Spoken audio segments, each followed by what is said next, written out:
CS, how far does this mathematical system go? Kundera, take the joke.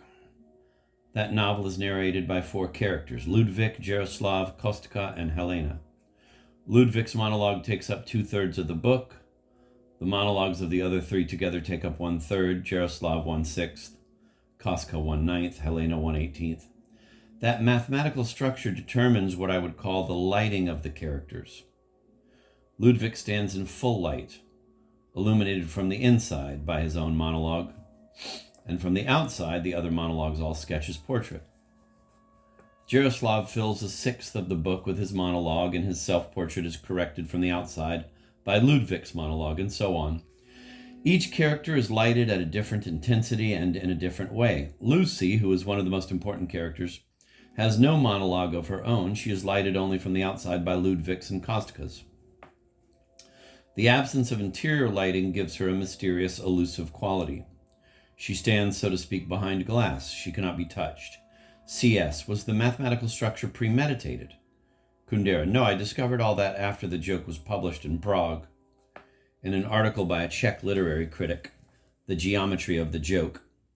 It was a revelation to me. In other words, that mathematical system emerges completely naturally as a formal necessity, with no need for any calculation. CS, is that where your fascination with figures comes from? In every one of your novels, the parts and chapters are numbered. Kundera, the division of the novel into parts, parts into chapters, chapters into paragraphs, the book's articulation, I want to be utterly clear. Each of the 7 parts is complete in itself. Each is characterized by its own narrative mode. For instance, Life is Elsewhere, Part 1, continuous narrative, that is, with causal connection between the chapters. Part 2, oniric narrative. Part 3, discontinuous narrative, that is, without causal connection between the chapters. Part 4, polyphonic narrative. Part 5, continuous narrative. Part 6, continuous narrative. Part 7, polyphonic narrative. Each has its own perspective. It is told from the viewpoint of a different imaginary self. Each has its own length. The sequence of lengths is the joke. The sequence of lengths in the joke. Very short, long, short, long, short, long. In Life is Elsewhere, the order is reversed. Long, short, long, very short, very short. I also want each of the chapters to be a small self-contained entity. This is why I insist that my publishers make the numbers prominent and set the chapters off sharply from one another. Gallimard's solution is best. Each chapter starts on a fresh page. Let me return to the comparison between the novel and music. A part is a movement. The chapters are measures. These measures may be short or long, or quite variable in length, which brings us to the issue of tempo. Each of the parts in my novels could carry a musical indication, moderato, presto, adagio, and so on. CS, so the tempo is determined by the relation between the length of a part and the number of chapters it contains. Kundera, look at Life is Elsewhere from that viewpoint. Part 1, 11 chapters and 59 pages, moderato. Part 2, 14 chapters and 24 pages, allegretto. Part 3, 28 chapters and 65 pages, allegro. Part 4, 25 chapters and 20 pages, prestissimo. Part 5, 11 chapters and 81 pages, moderato. Part 6, 17 chapters and 17 pages, adagio. Part 7, 23 chapters and 18 pages, presto. You see, Part 5 has 81 pages and only 11 chapters, a slow, tranquil pace, moderato. Part 4 has 25 chapters and 20 pages, which gives a feeling of great speed, prestissimo. CS, Part 6 has 17 chapters and only 17 pages. If I understand you correctly, that means that it has a fairly rapid tempo. And yet you call it adagio? Kundera, because the tempo is further determined by something else. The relation between the length of a part and the real time of the event it describes. Part 5, the poet is jealous, represents a whole year of life, whereas Part 6, the middle-aged man, deals with only a few hours. Here the brevity of the chapters functions to slow time down, to fix a single great moment. Contrasts and tempi are enormously important to me. They often figure in my earliest idea of a novel. well, before I write it. The sixth part of Life is Elsewhere, Adagio, a mood of peace and compassion, is followed by part 7, Presto, an agitated, harsh mood. I wanted that final contrast to focus all the emotional power of the novel. Exactly the opposite was the case with The Unbearable Lightness of Being. There, from the moment the writing began, I knew that the last part should be pianissimo and adagio, Karenin's smile, a calm, melancholy mood with few events, and that it would be preceded by one that was fortissimo, prestissimo, the Grand March, a rough, cynical mood full of events. CS. So a shift in tempo also implies a shift in emotional atmosphere. Kundera. Another important lesson from music. Like it or not, each passage of a musical composition conveys an emotional expression. The sequence of movements in a symphony or a sonata has always been determined by the unwritten rule of alternating slow and fast movements, which almost automatically meant sad or cheerful movements. Those emotional contrasts soon became an oppressive stereotype that only the great masters could overcome, and even they not always. One particularly well-known example I've always admired is the Chopin Sonata, whose third movement is a funeral march. What more is there to say after that great farewell?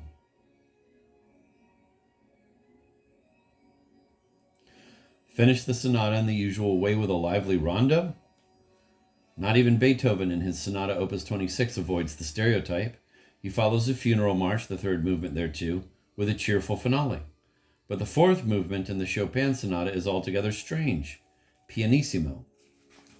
Fast and short with no melody, absolutely unsentimental, a distant gust, a muffled sound that heralds the ultimate forgetting.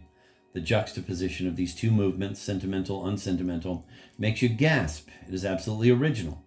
I mention it to show that to compose a novel is to set different emotional spaces side by side. And that, to me, is the writer's subtlest craft. CS. How exactly has your musical training influenced your writing? Kundera. Up until the age of 25, I was much more strongly drawn to music than to literature. The best thing I did at that time was a composition for 4 instruments: piano, viola, clarinet, and percussion. It was almost a caricature preview of the architecture of my novels, whose future existence I didn't even faintly suspect at the time. That composition for 4 instruments is divided, imagine, into 7 parts. As in my novels, the piece consists of parts that are very heterogeneous in form: jazz, waltz, parody, fugue, chorale, etc. That formal diversity is balanced by a very strong thematic unity. From start to finish, only 2 themes, A and B, are elaborated. The 3 last parts are based on a kind of polyphony that I considered very original at the time: the simultaneous development of the 2 different and emotionally contradictory themes. For instance, in the last part, a recording repeats the 3rd movement.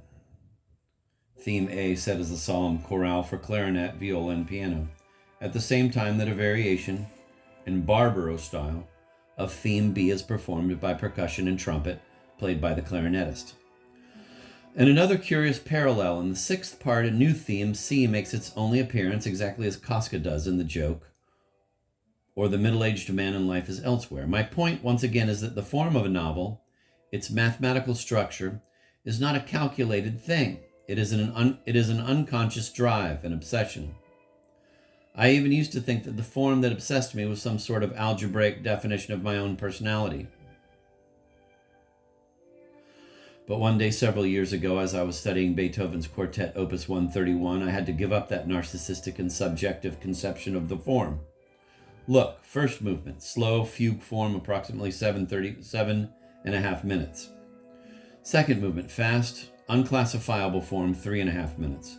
Third movement, slow exposition of a single theme, 1 minute. Fourth movement, slow and fast, theme and variations, 14 minutes.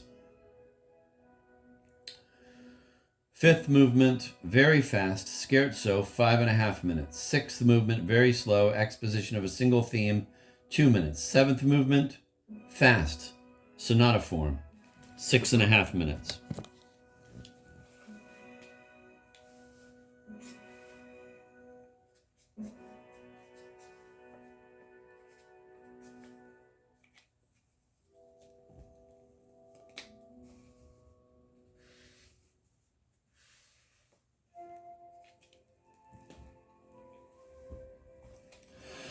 Beethoven is perhaps the greatest architect in all of post-Bach music. He inherited the sonata conceived as a cycle of 3 or 4 movements, often in rather random sequence, the first of which, written in sonata form, was always more important than the following movements, written in the form of rondo, minuet, and so on.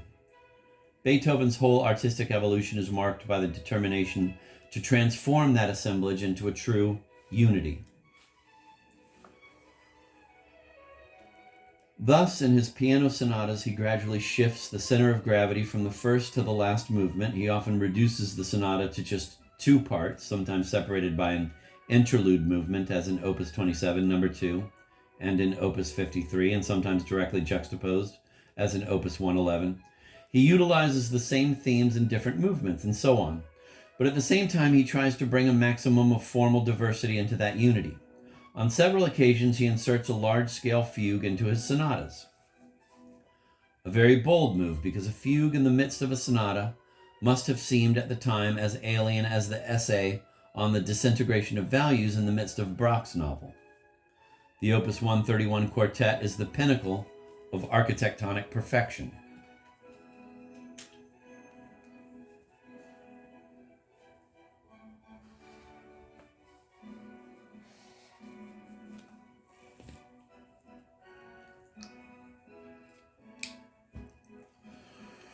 I want to call your attention to just one detail we've already discussed, the variety of lengths. The third movement is 14 times shorter than the one that follows it.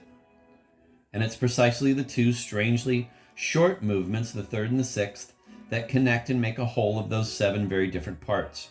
If all the parts were about the same length, the unity would fall apart. Why? I can't explain it, but it's so. 7 parts all the same length would be like 7 bulky wardrobes set side by side. In this connection, another example. The first recording I ever owned in my life was of J.S. Bach's Concerto for 4 pianos, his transcription of a Vivaldi work. I was scarcely 10 years old at the time, and I was absolutely fascinated by the Largo second movement. But what was so extraordinary about that movement? It's an ABA form. Theme A, a very simple dialogue between one piano and the orchestra, on my record, 70 seconds. Theme B, the 4 pianos without orchestra, no melody, a simple sequence of chords, a motionless sheet of water, 105 seconds. And then the reprise of Theme A, but only a bar or 2, 10 seconds. Imagine that Largo made up of only 2 parts, A and B. Without those 10 seconds of reprise, it wouldn't stand up. Or else imagine Theme A restated in full, 70 seconds, 105 seconds, 70 seconds. Boring symmetry. The symmetry of the schema, ABA, really needed to be counteracted by the radical asymmetry of the lengths. So what enchanted me as a child in that Largo was the beauty of the proportions. A mathematical beauty, 70, 105, 10, meaning 10 times 7, 15 times 7, 10 times 7, divided by 7, meaning 2, 3, 2 divided by 7. But that's enough of that. C.S., you've said almost nothing about the farewell party.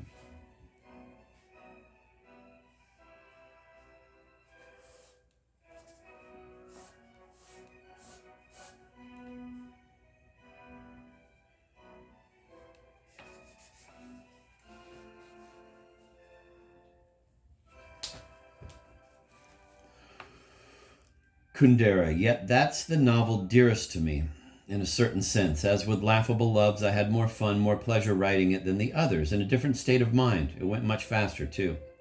C.S., it has only 5 parts. Kundera, it's built on a formal archetype completely different from that of my other novels. It is absolutely homogeneous, without digressions, on a single subject, narrated at the same tempo throughout, very theatrical, stylized, its structure drawn from farce. There is a story in Laughable Loves called, quote, The Symposium, end of quote, a parody allusion to Plato's dialogue. Long discussions on love. Now, that piece is constructed just like The Farewell Party, a farce in 5 acts. C.S., what does the word farce mean to you? Kundera, a form that puts enormous stress on plot. with its whole machinery of unforeseen and exaggerated coincidences. Labiche. There's nothing so dubious in a novel now, so ridiculous, so passé, so much in bad taste as plot with its farcical excesses. Ever since Flaubert, novelists have tried to do away with plot devices, with the result that the novel is often duller than the dullest life. Yet the early novelists had no such qualms about the improbable. In the first book of Don Quixote, there is a tavern someplace in the middle of Spain where by pure happenstance, everybody turns up. Don Quixote, Sancho Panza, their friends the barber and the priest. Then Cardenio, a young man whose fiancée Lucinda had been carried off by a certain Don Fernando. And then in comes Don Fernando's own abandoned fiancée, Dorotea, and later Don Fernando himself with Lucinda. Then an officer who has escaped from a Moorish prison, and then his brother who spent years searching for him. Then his daughter Claire, and Claire's lover pursuing her, himself pursued by his father's men. An accumulation of totally improbable coincidences and encounters.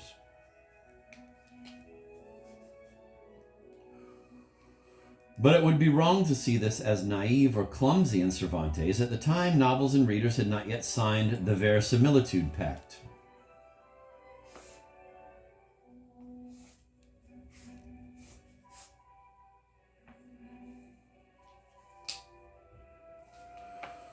They were not looking to simulate reality. They were looking to amuse, amaze, astonish, enchant. They were playful, and therein lay their virtuosity. The start of the 19th century represents a huge change in the history of the novel.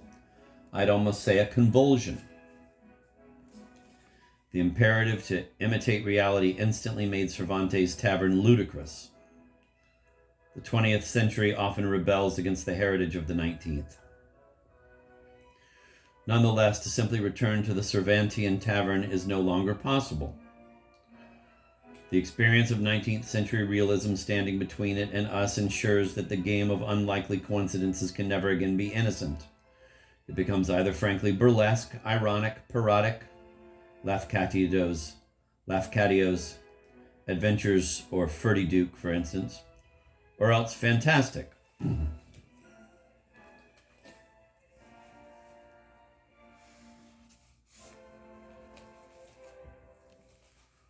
Or else fantastic, oniric. Such is the case with Kafka's first novel, America. Read the first chapter, the completely unlikely encounter between Karl Rossmann and his uncle. It is like a nostalgic throwback to the Cervantean tavern. Yet in that novel, the unlikely, even impossible circumstances are described in such detail, with such an illusion of the real, that we feel as if we have stepped into a world that, however improbable, is realer than reality. Let's keep this in mind. Kafka stepped into this first surreal universe, his first fusion of reality and dream, by way of Cervantes' tavern, through the door of farce. C.S. The word farce suggests the idea of entertainment. Kundera. The great European novel started out as entertainment, and all real novelists are nostalgic for it. And besides, entertainment doesn't preclude seriousness. The farewell party asks, does man deserve to live on this earth? Shouldn't the planet be freed from man's clutches? To bring together the extreme gravity of the question and the extreme lightness of the form, that has always been my ambition. And it's not a matter of a purely artistic ambition. The union of a frivolous form and a serious subject lays bare our dramas, those that occur in our beds as well as those we play out on the great stage of history, in all their terrible insignificance. C.S. So there are two archetype forms in your novels. One, polyphonic composition that brings heterogeneous elements together within an architecture based on the number 7. 2, farcical, homogeneous, theatrical composition that verges on the improbable. Kundera. I dream constantly of some great unexpected infidelity. But so far I have not managed to break out of my bigamy with those two forms.